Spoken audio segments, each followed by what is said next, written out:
evo, hvala mu što se prihvatio da uz turističku zajednicu grada Novog Vinodolskoga bude naš domaćin. Ovo je, znači, Otar Vičanin i redno mjesto broj 14.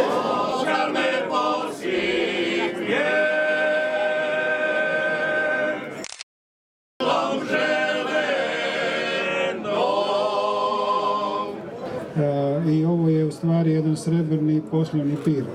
Mi kao HGK ovakve primjere iznimno cijenimo i podržavamo i želimo da imate i zlatne i dijamantne i da ovako dobar primjer poslovnih rezultata, revitalizacije bude i dalje i da budete dobar primjer svima drugima. Ja vam uručujem ovo priznanje za vaših 25 godina.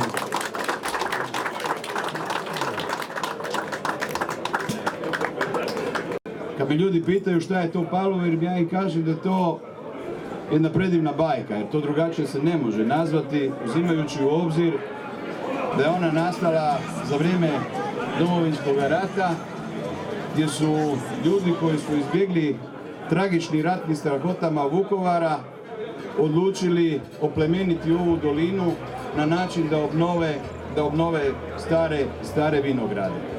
I od ničega je napravljeno nešto, a to nešto danas možemo vidjeti.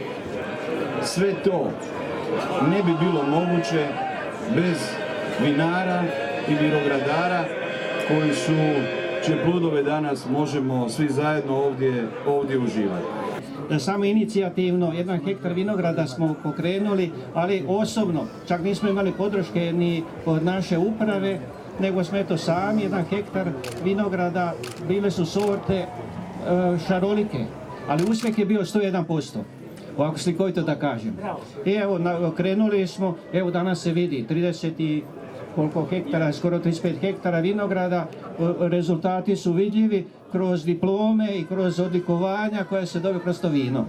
Želim im da ovakvim tempom nastave i dalje, a svima vama ugodan boravak večeras i sutra u našem gradu. Živjeli! Zbilo se 90-ih, pred 25 ljeta, opet Pavlomirsko polje, s lipom žlahtinom nam cvjeta. Vukovarski prognanici obnovili Tresje polje, da nam s vincem od žlahtine srce i dušu bude bolje. Vinodole Frankopanski, od Novoga do Križišća, nek te vovik s Trsjem diče, tvoja stoljetna ognjišća. Oj Ružice vinodolska, ti ćeš na novljanske noći, kad najljepša maletina rujno vince od žlahtine toči. Zapivajmo po novljansku u žmulj pavlomirskog vina, da na radost i veselje razbudi zlatna žlahtina. Hvala lijepa na pozornosti.